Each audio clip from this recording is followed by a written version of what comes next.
real estate investing. Guys, today we got a returning guest here because we got such great feedback from how tactical our last conversation was, from how practical it was, and how useful it was. Because I don't know about you guys, when I first look at a piece of dirt, I was like, what is this? This is just a piece of dirt. What can you do with it?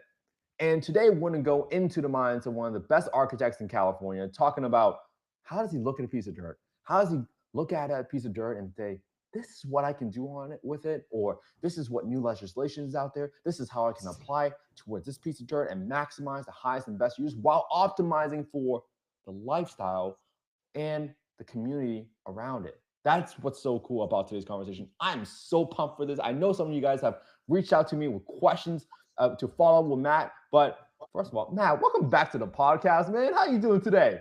Thanks, Ken. I'm doing great. I mean, it's Sunday morning, but I'm good. Man, see, this is how I know we love what we do, because we get up on a Sunday morning, we try to do this recording, and we just know that during the week there's so much chaos. But we get to settle down a little bit on a weekend so that we can provide massive amounts of value for everybody out there that's trying to create more supply of affordable housing. So, man, I can't thank you enough, Matt, for coming back on. Well, thank you for having me back. Man, so Matt, I know we had so many ideas coming into this. We thought maybe we'd do a case study, maybe we'll get an old deal, maybe we'll do a new deal. How do you think is the best way to teach someone? And I love using the analogy, right? Like if our daughters were watching this and they want to learn about it one day, and God forbid we're not around for that day, I want to make sure we're able to teach exactly what's in our brain so that our daughters can take it and run with it, honestly. So if you had to learn, like, how would you put that piece of dirt up and sort of walk your daughter through how do you actually figure out what do you put on this piece of dirt? Yeah, I mean, that was what we were talking about kind of before this offline, was this first project we did that hopefully will be hers one day. And we found an empty piece of dirt, and it was somewhat compromised, right? I mean, it's like looking for those opportunities that other people can't see, I think, is kind of essential from the very beginning, right?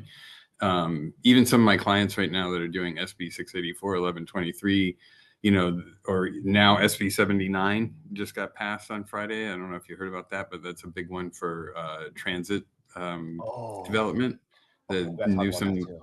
Newsom signed the bill on Friday, I think.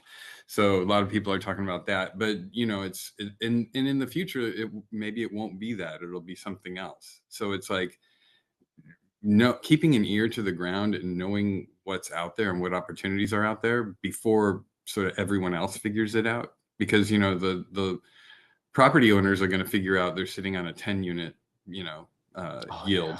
As opposed to a 1 unit yield. And then they're going to land prices will start to accelerate.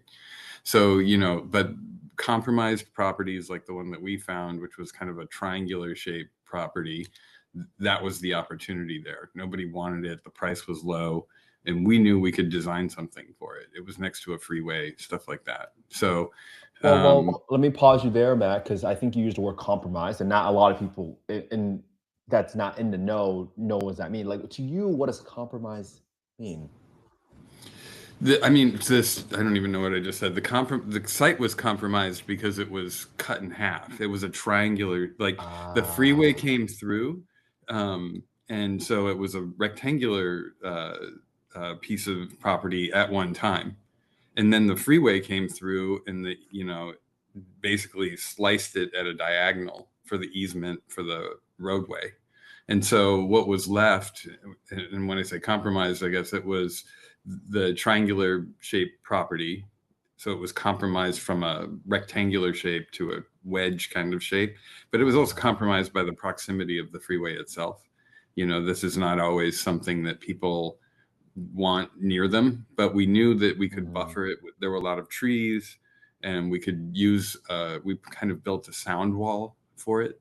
And then we used the triangular shape to our advantage. It gave us some height benefits because once the lot was narrower, you could bump up the height, things like that. So, it actually provided what a lot of people saw as a disadvantage, actually provided advantages to us in that particular case. So I think that, that this is how, you figure out how to work with those constraints. And I think that that's really key, is to have a mind that's attuned to not seeing these as barriers or limitations, but seeing them as opportunities. Yeah, and I love using this analogy of leverage, right? You're figuring out, okay, cool. Someone views it as a disadvantage because it's next to the freeway. You're like, I can solve that problem with trees or a sound wall to kind of buffer out the noise. Some people will say, boom, I see a triangular lot. I can't do anything. You saw it as, well, if I follow this regulation, then I get additional height density.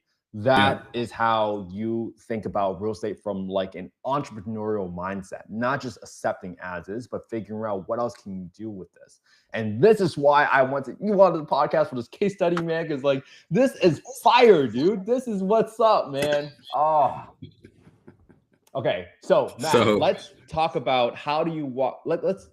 Do you have a hypothetical site you want to bring up today so that we can yeah. maybe kind of follow along your thought process? What are your thoughts? So let's see how this goes. But can I share my screen here? I think I can. Yeah, I think you have a share screen button. Let's see.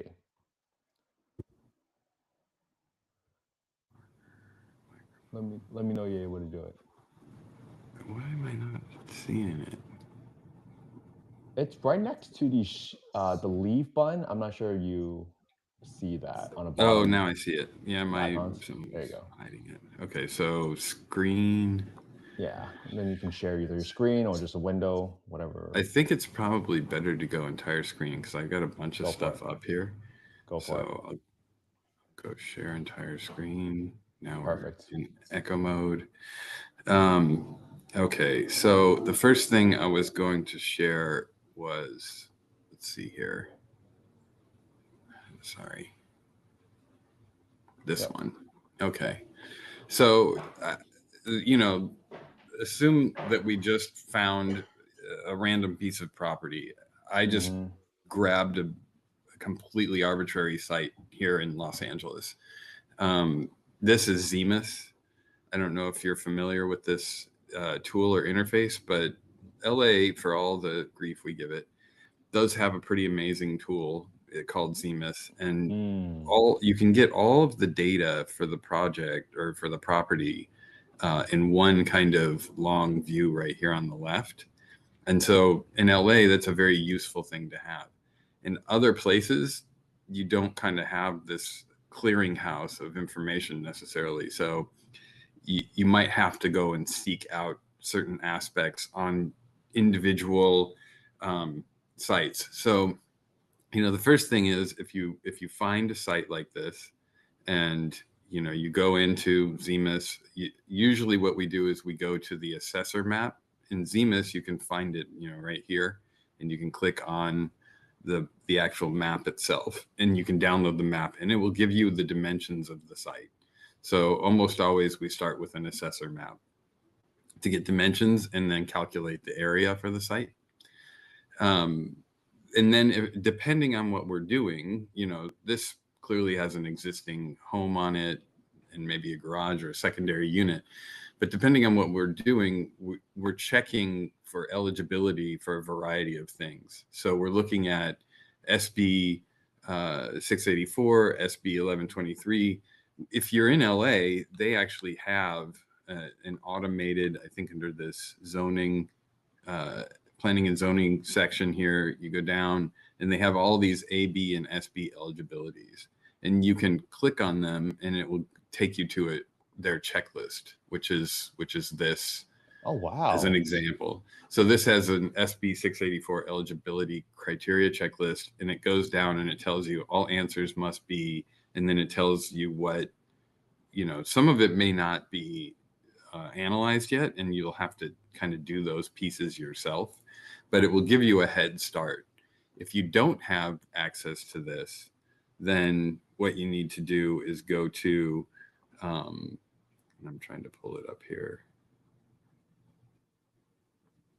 You go to what I use is the ABAG checklist, and so this is the same checklist, just a more generic version of it. So if you find a site anywhere in California, you can go through this checklist and use it to see if your lot qualifies for SB 11, what we'll now call 1123, because it's kind of overridden 684. The law is just the law. It's been modified by those two bills. But, this will give you the checklist. So, 10 or fewer parcels, meets all of this set of requirements, zone for multifamily, which is specifically towards SB 684, or vacant for single family. So that's a generic checklist you can use to see if the project qualifies. Are we good so far? Yeah. So you have this checklist. I'm sure that's the same checklist you and your firm uses, right? Whenever analyzing a lot. You could, Just for people you that can are just, tuning in for the first yeah. time, that have not heard about SB 1123, can you just remind people what SB 1123 is and why you're trying to use that framework towards a single family lot? Sure. So SB 1123, 684 was passed last year and went into effect last July. 1123 was passed this year and went into effect in this July. And the law was changed to allow the subdivision of multiple parcels. And when it was 684, it was only in multifamily zoning. And now that 1123 has kicked in, it is also for single family zoning. But you need to meet certain criteria. So it's got to be less than 10 units, as I just said. In the case of a single family zoning, you need a vacant lot, or a lot that has a unit that is uninhabitable, which is a little bit dicey because we don't know exactly what that criteria means, uninhabitable, and it's open to interpretation. So that's being worked through currently. You kind of have to go through and let the city give you that determination. I'm trying to think of what other requirements are. You have to max out the density of 30 DUA, or now it was max out 100% of 30 DUA or the underlying zoning, whichever was higher. Now it's 66% of 30 DUA or 100% at maximum. If the site is single family zoned, there is no underlying density. So you're only working with the 30 DUA, which is called Mullen density. And you have to max out at what is 66% of Mullen density, so 20 DUA. And the problem has been that many sites were being pushed out of the legislation because you'd have at 20 DUA more than 10 units on your lot. So what we've started doing is looking at remainder lots. And I think we talked a bit about this last time, where if you carve off a piece of the lot at the in some area that still has access, then you can use the remainder of the lot to calculate your density and not exceed the 20 DUA. That's exactly right. And I love how you kind of went through that, because now you don't want the lot to be disqualified. That's the reason why you would use the remainder lot strategy, so that you don't get the lot disqualified from the maximum Correct. units. Got it. Correct. So this is great. Thank you for kind of going through that. And I think with this example that you put, obviously, guys, don't call up this landowner, which is just an arbitrary site. I just picked it. I threw a dart. We can pick this one. But what you're doing here is the equivalent of, if you're in any other city, let's say within California, you have to figure out whether or not that lot is eligible for the lot splits or for SB 684, all these other sort of checklists that you have to go through to determine what is the maximum or highest and best use for that piece of lot. And obviously, if you have no idea what you're doing, you got to reach out to someone like Matt and his team, obviously. So, all right, keep going, Matt. I just want to make sure that people understand, like, hey, just because LA has this does not mean every single city has it. Right. So that's the thing that I'll walk through a little bit too. So, the checklist you can download, you just Google the ABAG SB 1123 checklist. This is Association of Bay Area Governments. So but it's not specific to the Bay Area. They've just created this checklist for governments to create their own checklist based on this. So a lot of them are based on this, and you can kind of go straight to the source. But then when you're checking for other pieces of these, you know, what you can and can't do on the checklist, you'll see a long list of things, you know, that you need to confirm or deny. And there'll be things like rent control, you know, is there an existing unit? Is it rent controlled? You know, there, and you have to clear all of these hurdles to confirm that you can actually do the project or not. And a couple of the big ones are fire. So right now I'm looking at the fire severity hazard, or fire hazard severity zone map. The property that I randomly picked is this one, and you can see it is in a high fire hazard severity area or zone, and so you would be ruled out of certain things, with SB 1123 being one of them. So that random property, definitely don't go call the owner, because you can't do an SB project here. And I just wanted to show that, you know, this is what you need to look at.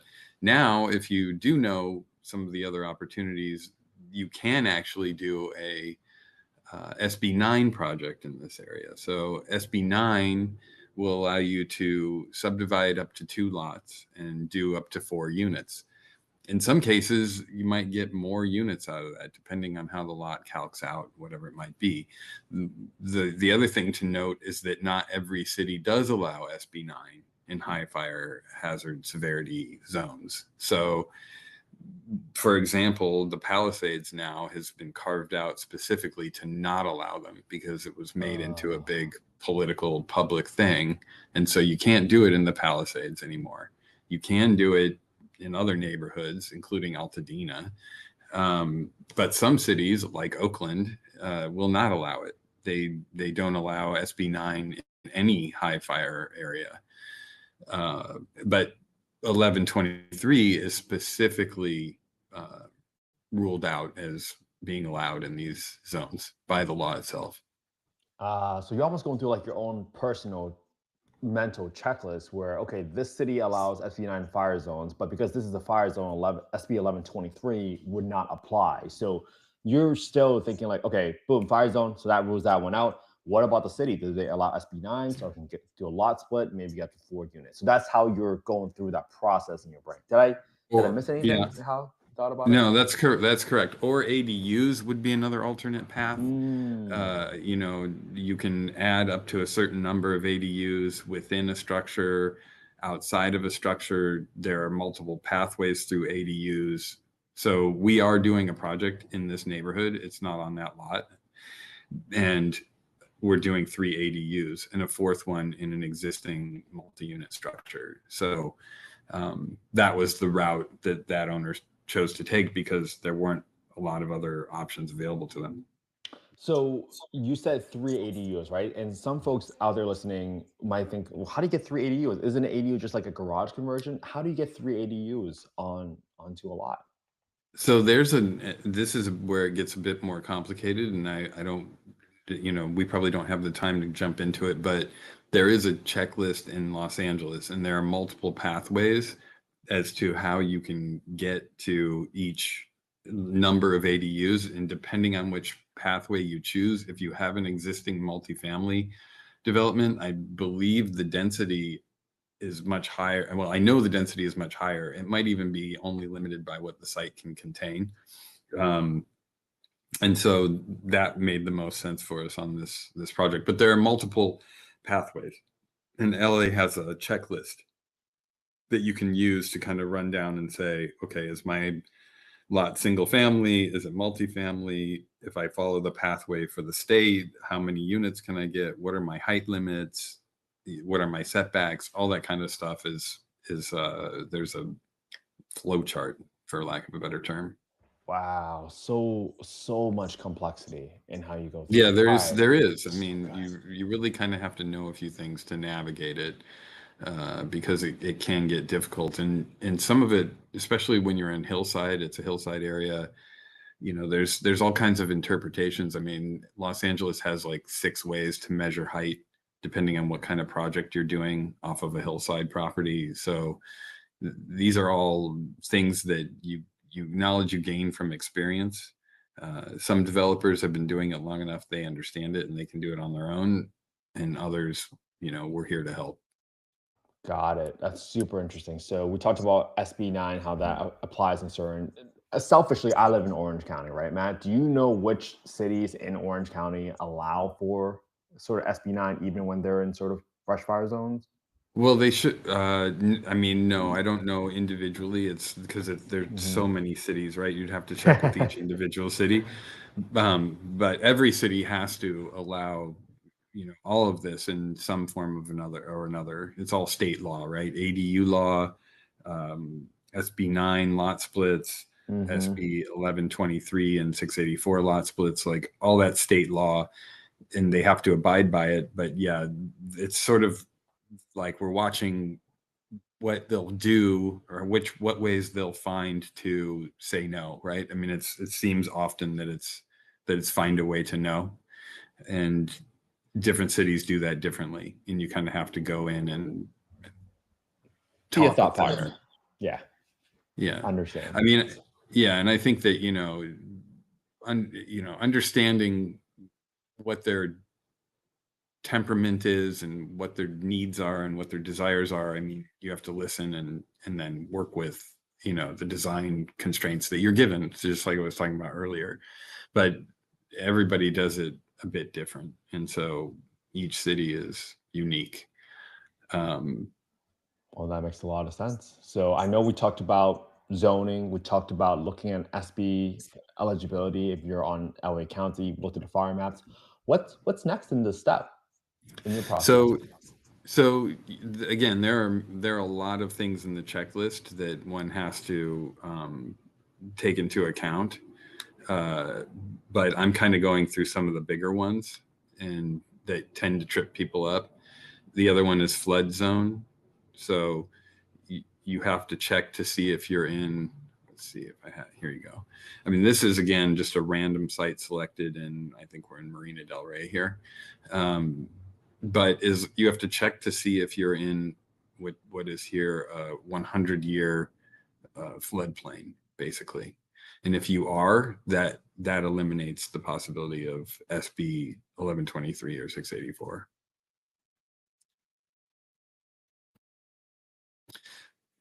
The other thing is the housing element. So if your site has been tagged, and down here, housing element sites, uh, it has in ZEMIS a thing you can look up directly. There's a map that Oakland has, um, that you can check for. I don't even have the tab open, but in many cities, unlike Los Angeles, where it has it readily available, you need to search up their housing element uh, um, plan. So this is another thing, you know, um,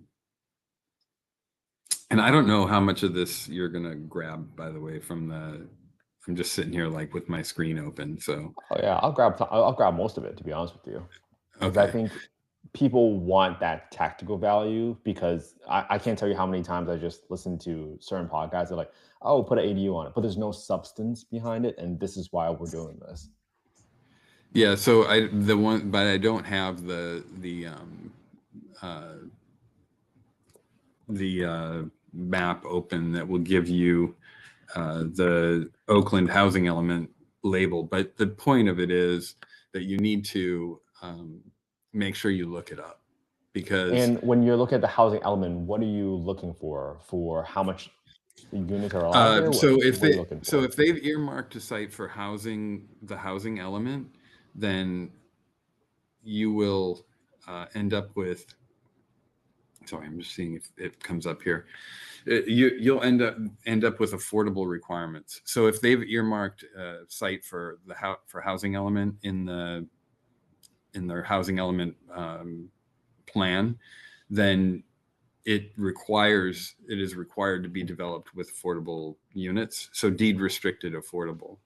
And Got it. so what you kind of don't want to end up with is being tied to affordable units if you don't have them in your pro forma. I mean, some people will look at doing affordable units to get density bonus allowances, which is a whole other aspect to this. I've had a few people look at it, density bonus that they would layer on to SB 1123 or 684. And I haven't tested this yet, but one of the issues that comes up, and we can kind of look at this in a second, is that height is a problem. So there are certain things that the city can still require as part of their purview. And so one of those is front yard setbacks. One of those is building height, access, and open space. Those are some of the things they can still impose. And then other objective standards, as long as they don't conflict with the density. So what Oakland is doing now is developing a series of objective standards that control things like the pitch of your roof, which I find a little bit excessive, but it's an objective standard. So if 50% of the buildings on a street have a roof of a certain slope, then you have to have a roof of a certain slope as well, for example. So any of those requirements can still be looked at or required by any city. Wow. And any of those factors can be sort of a no to your project where. Right. So you may have to look elsewhere, like I said, to density bonus, and then you provide an affordable unit in order to get waivers and concessions for things like height, parking, open space.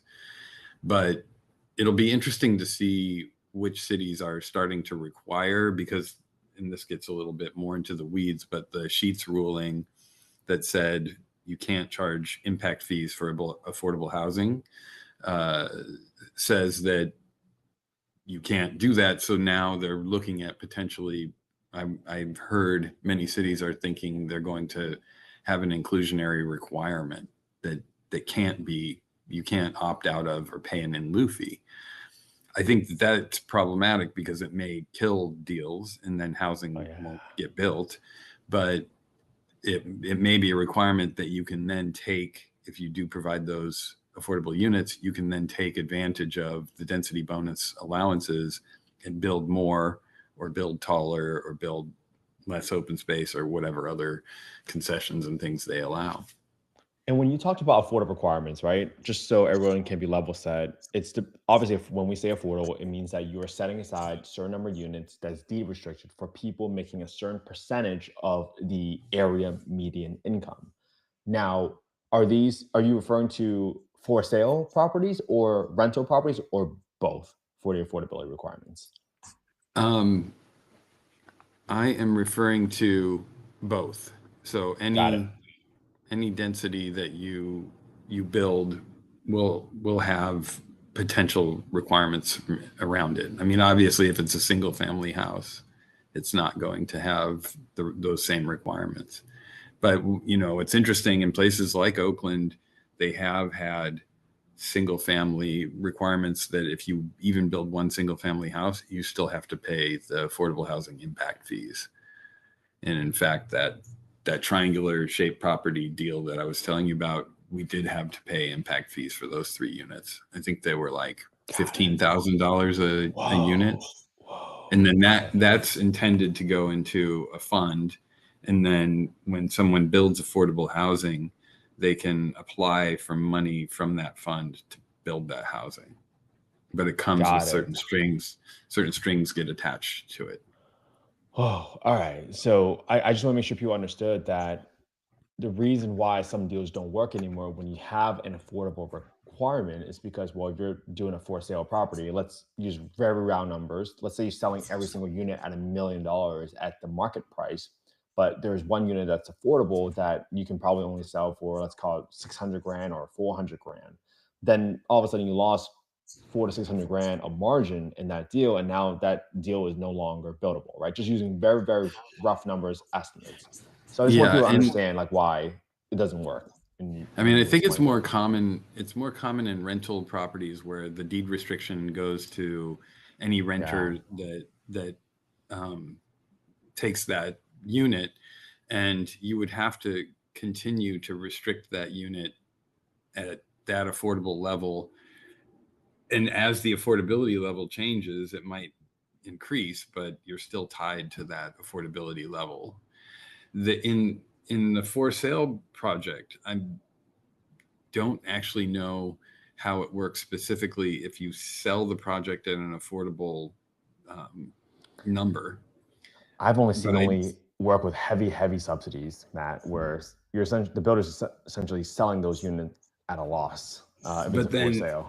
then you're trying to make up for it in the profit of the other units.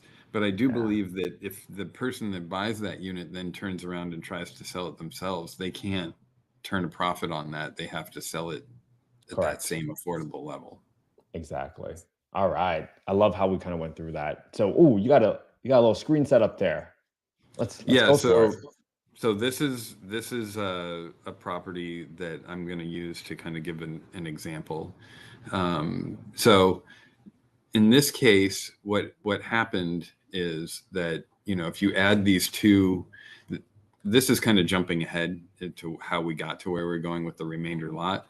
But if you add these two areas up, and I don't know how mathy you want to get here, but at 18,880 plus 6,725 is 25,605 feet. And if I divide that by the 1452 that we had talked about before, that gives you your max density, I'm getting 17.6 units. Now the new law allows. You added a little bit extra. You have 18,830 divided by 1452. Did I miss a number? Yeah, I think you just misread the 1800 number. Okay, let's do it again. Sorry. 18,830 plus 6,725. Yep. Is 25,555. Yes. Okay, divided by 1452 is 17.59. So in the original days of 684, I mean, you wouldn't even been able to do this lot because it's R1, so R1 didn't qualify. But let's say it was multi-zoned. This is one of those examples where at 25,000 plus square feet, it puts me at a density of 17.59. Well, you can only do 10 units on the lot. Mm-hmm. So my density calc has basically forced me out of the law. I can't do it anymore. This would be also used in multifamily for whatever underlying zoning was there. So sometimes it might be higher. It might have pushed you to 20 or 25 units, the underlying zoning, and you still can't do it, right? So then what they did was they said, okay, the new law is going to allow you to do 66% of that and see if that gets you there. So in this case, times 0.66 equals 11.6 units. So I'm still over the 10 unit maximum. So I couldn't use this lot at all in this case. However, with the remainder lot, as I'm showing on the screen here, you can carve off a certain amount of area. And this is kind of being debated as to what the requirements are. So there's a bunch of stuff around this, like you can't use the remainder lot for access to your own site, for instance. You can't drive across it. In this case, what the land use attorney had told us was that the remainder lot actually needs to conform to standard lot requirements. So you can't carve off the remainder lot and have it be like a sliver of 10-foot wide property to chop off your area to get it to work. You have to have it meet the minimum lot size, width, frontage, all those requirements. I think this is still being debated. Somebody might carve off a sliver and say, we're going to dedicate it to as a park or something. And I think some people are looking at that. In this particular case, we met the minimum frontage and we met the minimum width, and we met the minimum area for this remainder lot. So that then got us down to this 18,000, which got us to 12.96 units, which then got us to 8.55 units at 66%. Got it. And that's how you are able to get it to qualify to build 8 units on this lot. Correct. So if you look at it here, this was our initial, this larger perimeter was our initial lot. Where I've shown the fence here is the primary lot, with this being the remainder out here. And then you can see we went to 8 units. And I think, what was our minimum that I was just showing? 8.55 minimum. So we could have gone up from here, but not more than 10. Even though the maximum calcs out to 12.96 or 13, you can't do more than 10. So we could have done 10. We looked at different scenarios, and I showed them what it would look like. And I think this is something we talked about last time too. What starts to happen is it starts to look really dense, and you're in a single family neighborhood, and you've got a bunch of single family houses on 6,000 square foot lots, and suddenly you've got houses on 2,000 square foot lots. They're starting to look really tight, and I think it becomes a market issue.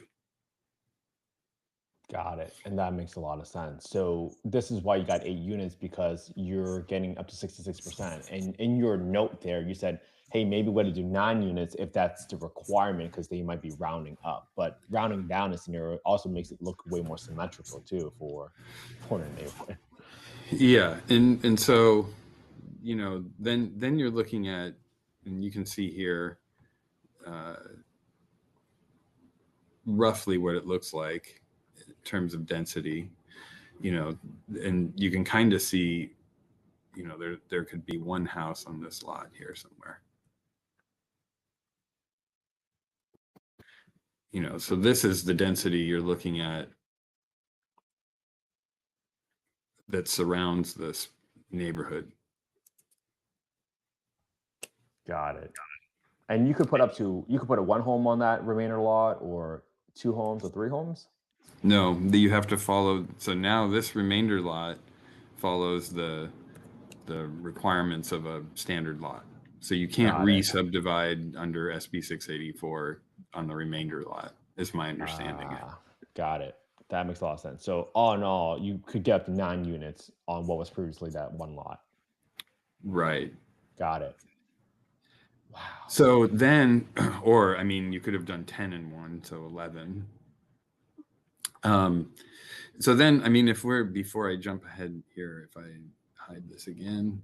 So here's the lot. There's a lot of back and forth. I think usually before I even get to this point, what I'll do is I'll take something that I know works. So let's call it a 20-foot by 40-foot box. And that's 800 square feet roughly. So times 2 is 1,600. You're in the neighborhood of the 1,750 max. So this is kind of generally my building block. I also know that it will work from a footprint standpoint because I've done so many of these in the past, and I have some sketches here somewhere to show you. Sorry for my disorganization. See what's here. Yeah, so this is one, and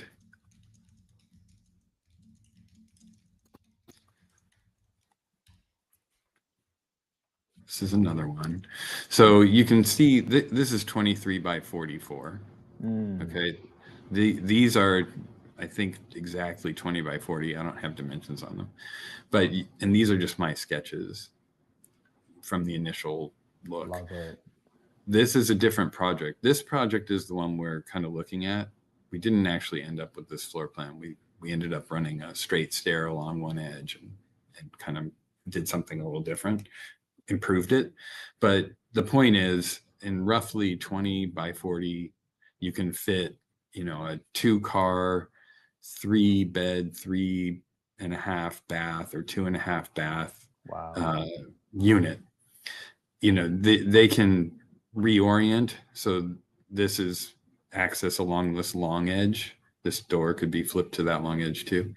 And there's the garage. Whereas here, the garage and the door are along the short edge. So we know this pretty much will work in a variety of scenarios. Eventually, what we did in this case is we got from the 2-car garage inside the house was pinching the living space quite a bit.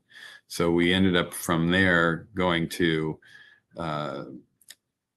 we removed the garage and parked along the edge of the unit and made it into 2 tandem spaces, and then put another bedroom in the unit. But in the end, yeah. So if you look at this layout here, yeah, this is showing the space between the units as parking.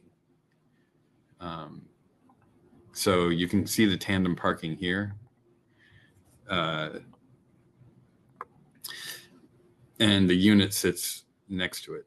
Ultimately, we ended up going back and redesigning this so that the parking was back inside the unit like it shows in this plan. But by rearranging the stair, it actually made this a little more open.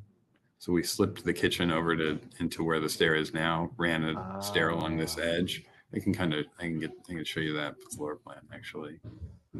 Yeah, here. So you can see where we ended up.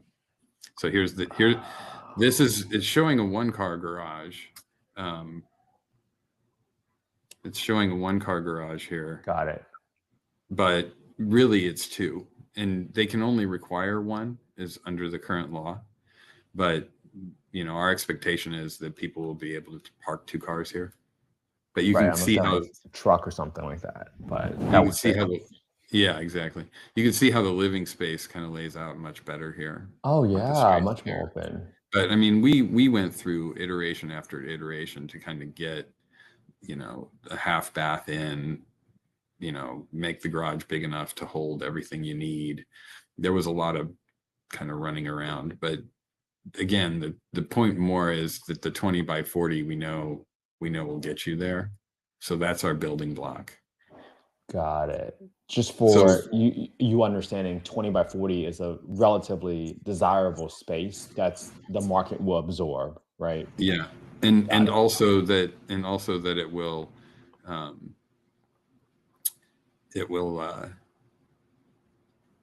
not exceed the minimum density or maximum square footage. Got it. Well, So let me ask one more question, because I want to make sure I'm sequentially following you. Because first of all, you went through, hey, the eligibility and the zoning, and then you looked at fire, and then you went through your AV checklist, and then you start playing with the parcel. I knew in last conversation we talked a lot about how sometimes the developers they miss the utilities and how much cost that can be. When did you start looking at utilities before you start playing with lot, or do you play with the lot size first and then look at the utilities afterwards? I mean, I think that you need to make sure that there is utility access. And so, when you're going through that checklist that I went through very quickly, you're looking at fire, you're looking at flood, all those things. I mean, utility access is not a requirement. I think that the urban condition that there be a certain density is a requirement. And generally, that if you're in that density, you probably have access. But it is advisable to go and make sure that you'll have service. But I think you have to also, I think we talked about this last time, you have to just assume worst case scenario in your pro forma. Yes, I'm going to need a new sewer lateral. I'm going to need joint trench. I'm going to need to service all these units, and I'm probably going to have to increase meter sizes and get more water to the site, all those things. So you know, I don't know that you will have those answers until later in the process. I think you have to kind of try to assume worst case scenario. And when you're doing your pro forma, you know, understanding what each water hookup is and what each power hookup costs and all that kind of stuff, because you're building 8 new properties here. You know, it's a very different thing than building even 8 units on one site that were not subdivided, or 1 unit on a site obviously would be a simpler thing. Yeah, and I think that's super helpful because, I mean, I know you're working on a project in Santa Ana. We don't have to talk about the address, but I'm sure there's are places that you can look up to figure out what are those fees per meter hookup, et cetera, right? Like where, it's just an example. Where did you look that up? Is it just with the public utility service? Yeah, you would have to go talk to them directly. Got it. Great. So you can when you're messing with this a bit, and you can start to see, you know, as you're site planning, how dense it gets if you want to have the 10 units on there. We have to follow this 20-foot setback at the front here. So now you're kind of being jammed into even less space. You can do this with the walls touching. So they'd be like townhomes then, essentially. That's yeah, but if you do this, you know, you may take a hit on your you know. All right, because once they're attached, they're not worth as much as detached. Right.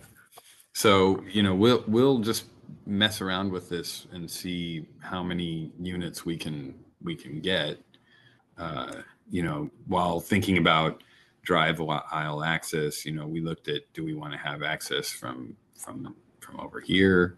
You know, did we want to reorient things? You know, we're just moving blocks around and trying to figure out what the best layout might be in terms of having functionality, but also having livability. So certain things you have to have, and other things, you know, are nice to have, let's just say. So like 2 parking spaces, a garage, that kind of thing. Yeah, and sometimes people don't have no parking spots at all. So if you can offer at least one, that makes you a little bit more competitive already in the market. Yeah, and in some cases we've looked at, you know, okay, what happens if we go to 3 stories? If depending on what's allowed in that that jurisdiction. So, you know, it'll free up more open space on the ground level. You know, we might be able to start to get more space between the buildings because of it. Bigger yards. But if the city doesn't allow, you know, this is where some of the debate and discussion comes in. The city doesn't allow a 3rd story or this much height, and you say, well, I can't get my 10 units on the site without it. They're not supposed to physically preclude a density of 30 DUA. So if you say you can't physically preclude my density, then I have to start to cut into those things that you're allowed to limit me on. So the front yard setback, the height, the open space, the access, you have to give on those. But cities don't want to. They'll say, this is also very subjective. They'll say, no, you can design around it. And we've run into that where they've just said, so you kind of want to do your best to just follow the rules. Right, because I mean, it's already uphill climb getting a project approved, and you don't really want that hill to be steeper than it is.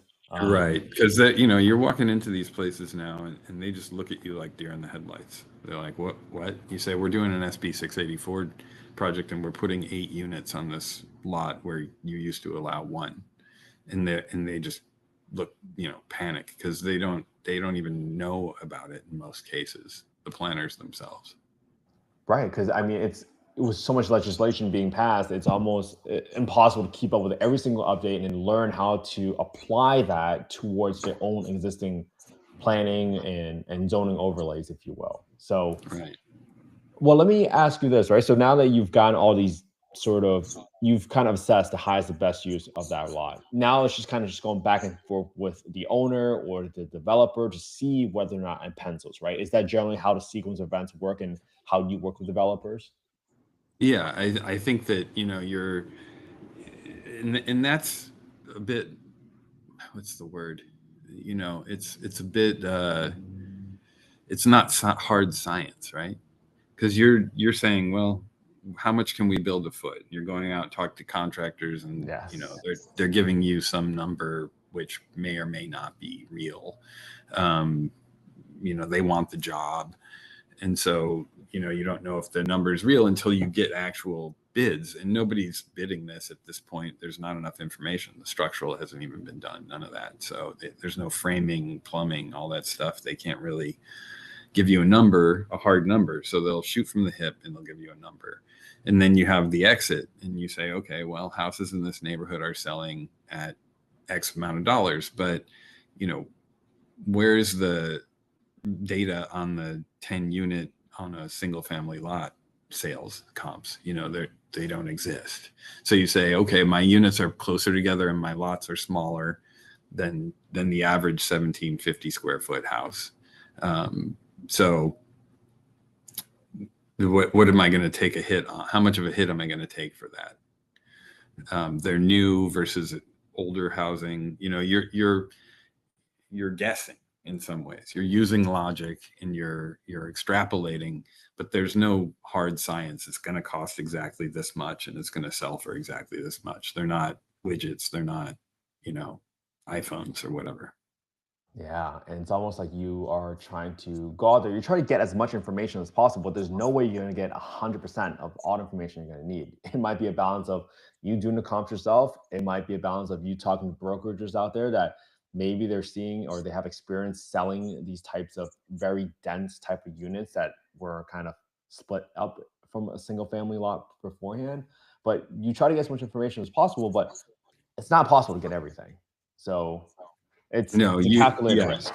yeah, it's a calculated risk. I mean, that is it. I mean, I've had so many people say, just build it and it'll work, don't worry. But I've also seen a fair number of developers go bankrupt. So, both things can be true. That is so right. I mean, so today we talked about SB 684, 1123. We even talked about SB 9, right? And SB 9 just seemed like the most, that's the one I heard of the most, right? Before SB 1123 this year, where they're like, oh, SB 9, lot split, get 4 units. Do you typically recommend people kind of using SB 9 as like the fallback plan then? Because SB 9 seems like the most straightforward way to get 4 units on a single family lot, if you will. Yeah, the problem with SB 9 is that there's an ownership requirement. So 3 year ownership requirement, which might be going away or gone. I don't know if the law has been amended yet, but I'd heard something about that. I don't know. It's like, the other thing I'll say here is that you really best off having a land use attorney involved. And I have, a few both experienced and inexperienced developers that are doing that. And I have some that are not, and those are mostly experienced developers. And maybe their project is a little more straightforward than some of these. This complexity of remainder lots and other elements like R1 zoning, the more complexity you have, the more you need a land use attorney to make sure that you're interpreting the law right. Because I mean, I have this information, and again, each place is different, and going in with a letter from a land use attorney that says I can do this and here's how the law is being interpreted is going to carry a lot more weight than my drawings say on the front of just making sure you can get this done. You can actually do it in any given city. So it's almost like a balance of like, hey, I did some research. I have this letter from this land use attorney, but city or Miss City Planner, what are your thoughts, right? You're still trying to take that balanced approach of not trying to just force a project down someone's throat, but you are demonstrating that you have done some research. Would you say that's probably the right approach to approaching a city whenever you're looking at being creative like this? Yeah, I mean, that is definitely, you know, because you never know. You just never Yeah. know what you're going to get. So, you know, here, these are some of the results in this particular project. That this again is it's an R1 lot. It is 8 units. And this is the current kind of set.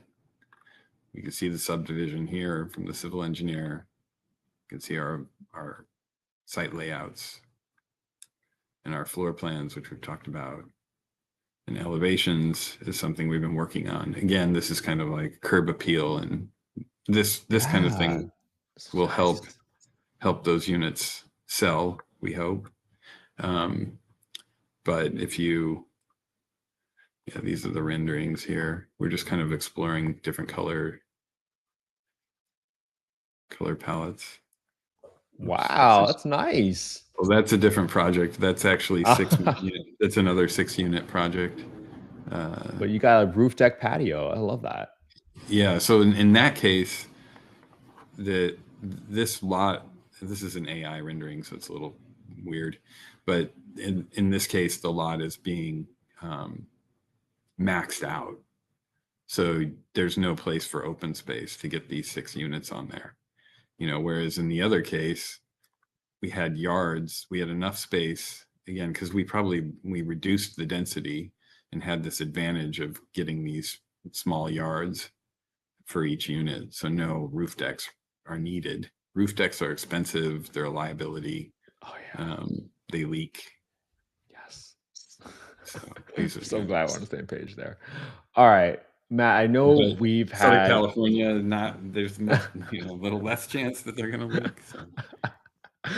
All right, well, Matt, it seems like we've gone through a big project. Like, let's just say for someone with $500,000 or $1 million, right? Is this a type of project that's good for them? Like taking a single family lot and sort of subdividing into 8 units plus another unit in the front? Is that the type of project that if $500,000 or $1 million in terms of liquidity is suited for them? Yeah, I mean, I guess it depends, right? If if you want to buy a property all cash, you could burn through your $1 million or $500,000, right? But and depending on the arrangement and everything else, you know, getting the land is part of it. But if you leverage the land, you know, you put a certain amount of money down, and then you take out the rest in construction loans and development money loans, then yeah, I mean, I think $500,000, you know, will get you enough to get money down on the lot and talk to a maybe even a private money lender if you don't have a track record. That's how we did our first deal. Went to private money. It wasn't that much different interest wise, and because it was only interest on the drawdowns, it actually made sense. So, you know, when I think I was going to tell you this earlier, when I did our first deal, I think, I mean, this is a little bit crazy, but we bought the land for $50,000 and we did pay all cash for it. So now we just owned the land, and then the rest of it was really sweat equity. But for me, and a lot of people struggle with this, I was pulling down money from my practice in architecture to fund all the profits were being funneled into the project. So you kind of need some source, either the money set aside or, you know, a day job, you know, depending on where you're from and if you're independently wealthy or whatever. But so, you know, that money was being paid into the project as we went. So it was paying for the engineering, and then it was paying for the city fees, and then it was paying for, you know, so we just kind of paid as we went for the rest of it. And then we leveraged up for the construction loan. So, I mean, we did it technically with maybe $50,000. This is a 3-unit deal, by the way, but with $50,000 plus a kind of influx of cash. But I would say in the end, the total capital we put into it was probably around 100, maybe $200,000 for those 3 units. Including soft costs and the equity required for the construction. Well, yeah, I mean, by the time we did the deal, there was the value of the property had kind of shot up. So that was a bit of equity that we were able to count. Some lenders will count it, some won't. But we were lucky in that respect. So the property was worth several $100,000 by the time we pulled together the loan for construction. And, we paid for all the upfront costs. The more you have done, the more likely it is you're going to get the loan. I think that we had an entitlement already. But again, that's a pretty low hanging fruit. I mean, now you can't find a property really anywhere in an urban area in California for $40K, but even some I've seen like at 100 or 200K. So let's say you go in and pay that 200K for the property. Soft costs are going to be, you can calculate, depending on where you are, between $200,000 and $500,000 a foot for hard costs, and soft costs are generally going to be 20 on this size project, 20 to 30% of the hard cost. So you can kind of work backwards. And I think we have a cost calculator on the website people can download. But if you go in talk to a GC or 3 GCs and they say, oh, it's around this much, you plug in that hard cost, multiply it times the area, times it by a percentage, get your soft costs, and you'll have a good idea of what it will take to get you RTI, so ready to issue the permit. And you might end up needing to invest all that money up front. The property, the land value, land price, and whatever that carry is going to be if you're going to leverage it, and then your soft costs. And you can borrow against the soft costs too, but a little harder to get that loan. Maybe after entitlements, you just invest the money into the entitlement, and then you borrow the rest of the soft costs, and then you borrow for the construction loan. So your equity, your cash piece is basically allowing you to leverage each of those components, right? Yeah, and I love, like, when I think about it, it's almost as if, hey, maybe I'm buying a single family lot, and if I'm able to maybe rent out the property and create some sort of cash flow while I'm going through the entitlement process, that makes me feel a little bit more comfortable that I'm not getting a big drain on my monthly cash. But to your point, as you get your project entitled, you're forcing the amount of equity into the deal that allows you to generate enough equity for that construction loan down the line, because a bank doesn't want to give you all the property, all Yeah, the capital up front. you're gaining equity as you develop it, right? Mhm. And that in many cases, I know, especially with private money, because I enjoyed doing it with private money, because they'd just come out and they'd say, okay, it looks like you're that far along, here's the check, as opposed to having a third party verification and all that kind of thing. But I think that they know that their money they're loaning you is going into the value of the property, and if they need, Yes. if you screw it up, they can then go and take it, and they have that value. People get really slippery with it, but that's the fundamental premise. Man, this has been such a great conversation, Matt. We covered so much tactical items here. I mean, if there was like one thing that you want people to really make sure they took away from today's conversation, what do you think that might be? I don't know. Hire Baran Studio to do your Yes. Yes. It's complicated. Call it. See, and that's why I want to bring you on, because I think sometimes people have this thought in their head, like, oh, I can just go get this, I can go shove this project down the city's throat, and boom, I will get my project. But it's just so many levels to this thing that, honestly, if you're new, maybe if I was being less self-promoting, hire someone. Get good people around you if you haven't done it before, because there's so many landmines, and if you close and you're sitting on something that's not what you thought it was, again, those bankruptcy stories are real. Like things like this can take you out, and I sometimes I wonder why anybody does it, because there is money in it, to be sure. I don't know if there's enough money to justify how much stress and risk and everything. You have to have a certain personality type, to be able to kind of stomach it. Either that or be on some kind of mind-altering substance or Prozac or something like that. Because seriously, I mean, dude, you might get a little nauseous going through this project for the first time, especially if you don't have the right team, or even if you have the right team. when we were doing our deal and it came down to the end where we had drawn down the entire $1.5 million loan, and there was like $12,000 coming due every month, and we had to get it leased up. There were several times where I thought I was going to throw up for sure. Like, cause you're like, okay, it's done. We got to get somebody in here and start paying because they wanted it leased up before they would refinance it into a permanent loan. And they wanted to see those leases, and it was like, but we're not quite done. We've got these couple of last permits, and it was hectic. It was hard. Yeah, it's almost like you got to be on top of every single point. It's like, can you pre-lease it? Can you not pre-lease it? Can you pre-show it? And now it's not just the building part. It's like, hey, this is the execution. This is the part where the rubber meets the road. And but fortunately it's stabilized. Process. It's stabilized now, and it's cash flowing. So let's go. That's so exciting, man. Yeah, let's go. All right.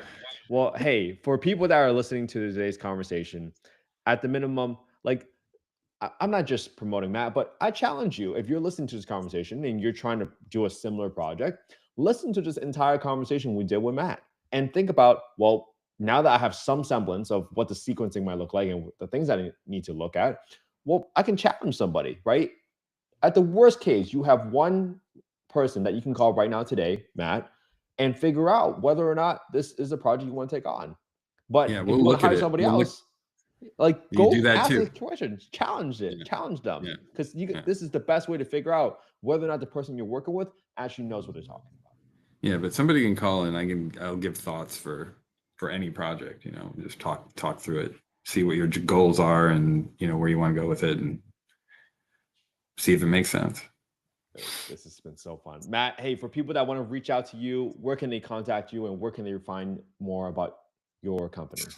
So baranstudio.com, and pretty much everything you need to find me is there. There's a email contact, phone number, and there's also a bunch of stuff you can download if you're interested in that. That's useful tools. There's a resources page, so check that out. And we'll make sure you follow Matt on X, on LinkedIn, because this guy posts information every single day, valuable information. And man, we couldn't even cover the latest SB bill with you about all the transit bonuses, but maybe I can get you back on in a couple months from now and kind of talk about how you're interpreting the law and how to apply it and what. I still need to dig into that one and see where we're going to go with it, and then in a month we'll have absorbed it and have info kind of parsed out where the reality of the law actually hits the road, as we said. Got it. All right, Matt. Hey, thank you so much for today, man. I can't wait to have you back on the podcast.